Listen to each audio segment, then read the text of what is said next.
नमस्कार दोस्तों, Bharat education centre YouTube channel पर आपका स्वागत है। पिछले वीडियो में हम मेवाड़ के गोहिल वंश की चर्चा कर रहे थे और उनके जो प्रतापी शासक थे उनकी चर्चा कर रहे थे। आज हम मारवाड़ का राठौड़ वंश एवं इस वंश के प्रतापी शासकों की चर्चा करेंगे। जिस प्रकार दक्षिणी पश्चिमी राजस्थान के गुहिलों का शासन मेवाड़ और वागड़ प्रांत में स्थापित हुआ, उसी प्रकार राजस्थान के उत्तरी तथा पश्चिमी भागों में राठौड़ों के राज्य भी स्थापित हुए। राठौड़ की उत्पत्ति का विषय विवादास्पद है। जो राठौड़ वंश है उसकी उत्पत्ति का जो विषय है वो विवादास्पद है। जो भी इतिहासकार हैं इनकी चर्चा की जाती है। इतिहासकार एक मत नहीं है इनकी उत्पत्ति के संबंध में। विभिन्न ताम्रपत्रों, शिलालेखों और प्राचीन पुस्तकों में राठौड़ वंश की उत्पत्ति को लेकर भिन्न भिन्न मत प्रतिपादित किए गए हैं। कुछ विद्वानों की मान्यता है कि कुछ विद्वान मानते हैं ऐसा कि राठौड़ हिरण्यकश्यप की संतान है। कुछ विद्वान ऐसा मानते हैं कि जो राठौड़ वंश है या राठौड़ जो जाति थी राजपूतों में, वो हिरण्यकश्यप की संतान है। जोधपुर राज्य की ख्याति में इन्हें राजा विश्वतमान के पुत्र राजा वृहदबल से पैदा होना लिखा है। दयालदास ने इन्हें सूर्यवंशी माना है। जो इतिहासकार दयालदास जी, उन्होंने राठौड़ों को सूर्यवंशी माना है और इन्हें ब्राह्मण भलराव की संतान बताया है। नैणसी ने मारवाड़ के राठौड़ों को कन्नौज से आने वाली शाखा का बताया है। कर्नल टोड ने राठौड़ों की वंशावलियों के आधार पर इन्हें सूर्यवंशी माना है। यानी जो राजस्थान इतिहास के पितामह कर्नल जेम्स टोड ने भी इनको सूर्यवंशी बताया है, जो कि इनकी वंशावलियों के आधार पर बताया गया है। इस प्रकार राठौड़ों की उत्पत्ति संबंधी मत एक राय नहीं है। जितने भी विद्वान हैं राठौड़ों की उत्पत्ति से संबंधित जो भी मत दिए गए हैं उससे ये प्रतीत होता है कि विद्वान एक राय नहीं है। किंतु सभी विद्वान इन्हें दक्षिण भारत के राष्ट्रकूटों से अवश्य संबंधित मानते हैं। लेकिन एक जो बिंदु है, एक जो पक्ष है कि जो राठौड़ वंश के लोग हैं या राठौड़ वंश है या राठौड़ जाति है, वो राष्ट्रकूटों से अवश्य संबंधित मानी जाती है। इनमें जोधपुर और बीकानेर के राठौड़ अधिक प्रसिद्ध हैं। जोधपुर और बीकानेर के राठौड़ों को प्रसिद्ध माना गया है। जोधपुर के राठौड़ों का जो मूल पुरुष, आदि पुरुष सिहा था। ये आपको इम्पोर्टेंट ध्यान रखना है कि जो जोधपुर के राठौड़ थे उनका जो आदि पुरुष था वो सिहा था, जिससे कन्नौज के गहड़वाल जयचंद का वंशज माना जाता है। सिहा को कन्नौज के गहड़वाल जयचंद का वंशज माना जाता है। सिहा केवल मारवाड़ के एक छोटे से भाग पाली के उत्तर पश्चिम में अपना राज्य स्थापित, पेज चेंज कर लेते हैं।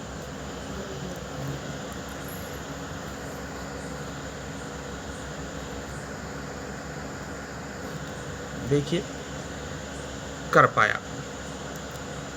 सिहा ने मारवाड़ में राठौड़ राज्य की स्थापना तो कर दी मगर उसे व्यवस्थित नहीं कर पाया। राव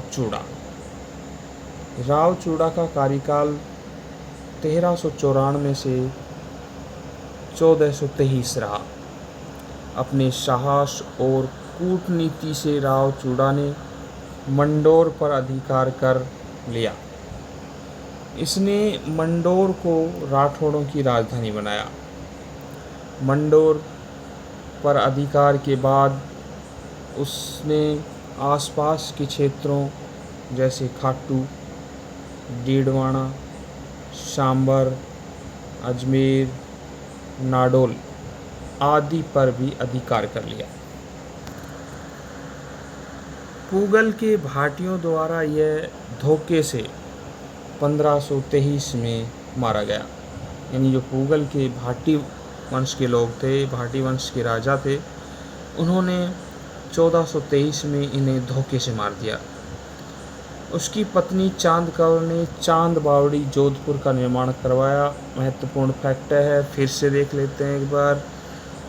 इस जो राव चूड़ा थे, इनकी पत्नी का नाम चांद कौर था और चांद कौर ने चांद बावड़ी का निर्माण जोधपुर में करवाया है। एक राजस्थान में चांद बावड़ी फेमस बावड़ी है जो आभानेरी दोसम है, लेकिन चांद कौर ने जो बावड़ी का निर्माण करवाया था वो चांद बावड़ी जोधपुर में स्थित है। राव रणमल। राव रणमल का जो कार्यकाल रहा वो राजा रहे 1427 से 1438 के बीच। रणमल अपने छोटे भाई कान्हा को मारवाड़ का शासक बनाए जाने से नाराज होकर मेवाड़ चला गया। जब रणमल के छोटे भाई कान्हा को मारवाड़ का शासक बनाया तो राव रणमल नाराज हो गए और मेवाड़ चले गए। उसने अपनी बहन हंसाबाई का विवाह राणा लाखा से कराया और आपको पता होगा कि राणा लाखा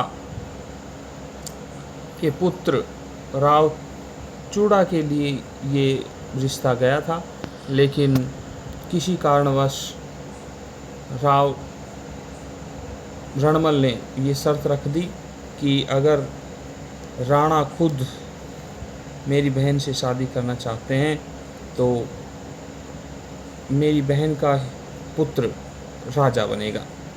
यह विवाह रणमल ने इसी शर्त पर किया था कि हंसाबाई का पुत्र ही लाखा का उत्तराधिकारी होगा।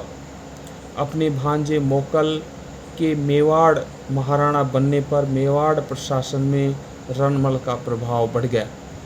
रणमल 1438 में उसकी प्रेमिका भारमली के सहयोग से मेवाड़ी सामंतों द्वारा हत्या कर दी गई, क्योंकि मेवाड़ी सरदारों की कुछ नहीं चल रही थी और रणमल प्रशासन पर सर्वे सर्वा हो गया था, इसलिए ऐसा कदम मेवाड़ सरदारों ने उठाया। राव जोधा 1438 से 1489 तक 89 तक ये शासक रहे। राव जोधा मारवाड़ के राव रणमल का पुत्र था।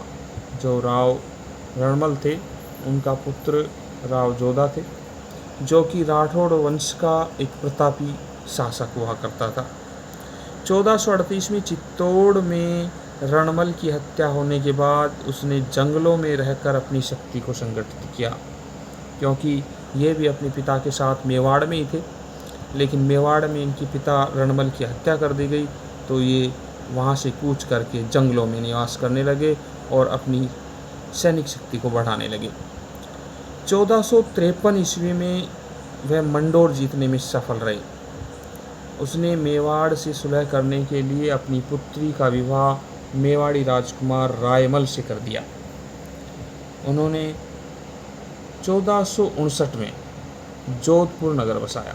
ये क्वेश्चन कई बार पूछा गया है कि जोधपुर नगर किसने और कब बसाया। राव जोधा ने 1459 में जोधपुर नगर बसाया और उसे अपनी राजधानी बनाया, जो कि पहले मंडोर राजधानी हुआ करती थी राठौड़ों की, लेकिन राव जोधा ने मंडोर राजधानी न करके जोधपुर नगर बसाते हुए अपनी राजधानी जोधपुर को बनाया। राव जोधा ने नई राजधानी को सुरक्षित करने के लिए चिड़िया टोंक पहाड़ी पर एक दुर्ग बनवाया जिसे मेहरानगढ़ कहते हैं, जो कि जोधपुर का एक राजस्थान का एक फेमस किला है मेहरानगढ़, जो कि जोधपुर में स्थित है। और जोधपुर की पहाड़ी है जिसका नाम चिड़िया टोंक है, उस पर स्थित है।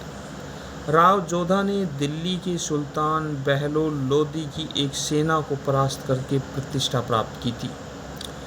डॉक्टर गौरीशंकर हीराचंद ओझा राव जोधा को जोधपुर का प्रथम प्रतापी शासक मानते हैं। यानी जो एक इतिहासकार हैं जिनका नाम डॉक्टर गौरीशंकर हीराचंद ओझा है, जो कि जोधा को जोधपुर का प्रथम प्रतापी शासक मानते हैं। राव मालदेव, जिसे हशमत वाला राजा भी कहा जाता है, इनका जो कार्यकाल था, जो कि शासनकाल था, वो 1531 से 1562 के बीच में था। राव मालदेव ने खानवा के युद्ध में राणा सांगा की ओर से भाग लिया। यानी जब खानवा का युद्ध 1528 में हुआ था, 27-28 में हुआ था, उसमें राणा सांगा की तरफ से राव मालदेव ने भाग लिया था। यद्यपि खानवा के युद्ध के समय मारवाड़ का शासक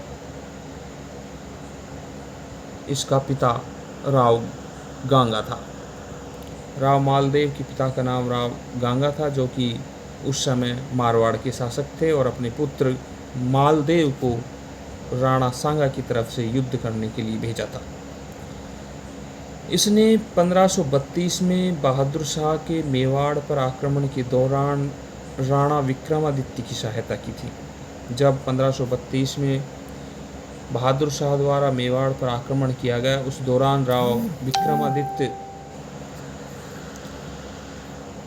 विक्रमादित्य की सहायता भी राव मालदेव ने की थी। 1536 में राव मालदेव ने जैसलमेर के राव लूणकरण की पुत्री उमादे से विवाह किया। फिर से देख लीजिए, 1536 में राव मालदेव ने जैसलमेर के राव लूणकरण की पुत्री उमादे से विवाह किया, जो इतिहास में रूठी रानी के नाम से प्रसिद्ध हुई। ये इम्पोर्टेंट फैक्ट है कि जो रूठी रानी थी वो किसकी पुत्री थी, तो जैसलमेर के राव लूणकरण की पुत्री थी और उनका विवाह मालदेव से 1536 में हुआ था।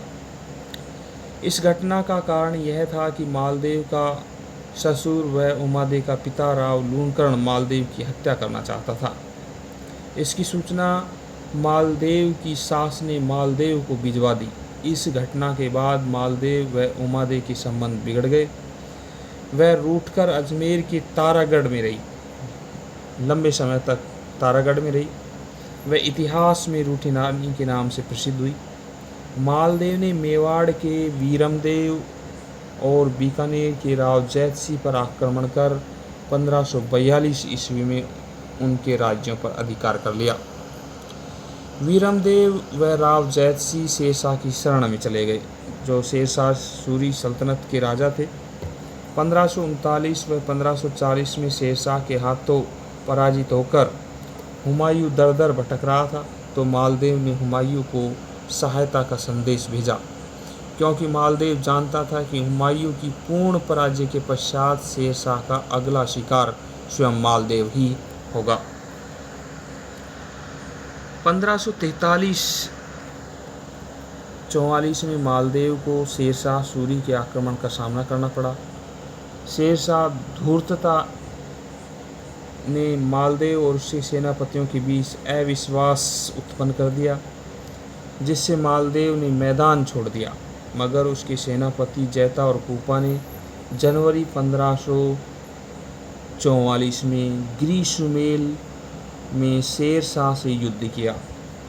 क्वेश्चन कई बार पुटअप होता है कि ग्रीसुमेल का युद्ध कब हुआ, तो 1544 जनवरी 1544 में हुआ। और मालदेव की तरफ से कौन सेनापति थे, तो जैता और कूपा थे, और युद्ध करते हुए मारे गए, वीरगति को प्राप्त हुए। उनकी वीरता से प्रभावित होकर शेरशाह को कहना पड़ा कि एक मुट्ठी भर बाजरे के लिए मैं हिंदुस्तान की बादशाहत खो देता। ये क्वेश्चन कई बार पुटअप होता है कि किस युद्ध के दौरान ये शेरशाह सूरी ने एक मुट्ठी भर बाजरे के लिए मैं हिंदुस्तान खो देता का कोटेशन दिया था। तो ये 1544 का ग्रीसुमेल युद्ध के पश्चात दिया गया कोटेशन था। शेरशाह की मृत्यु 1545 ईस्वी के बाद मालदेव ने जोधपुर, पोखरण, फलोदी, बाड़मेर, कोटड़ा, जालोर और मेड़ता पर पुनः अधिकार कर लिया। 1562 ईस्वी में मालदेव की मृत्यु हो गई। राव चंद्रसेन के बारे में हम नेक्स्ट वीडियो में पढ़ेंगे। तब तक के लिए नमस्कार। वीडियो अच्छा लगे तो लाइक कीजिए और इसी तरह की श्रृंखला, इस बुक को अगर आपको अच्छी तरीके से अध्ययन करना है तो यूट्यूब चैनल को सब्सक्राइब ज़रूर कर लें। धन्यवाद।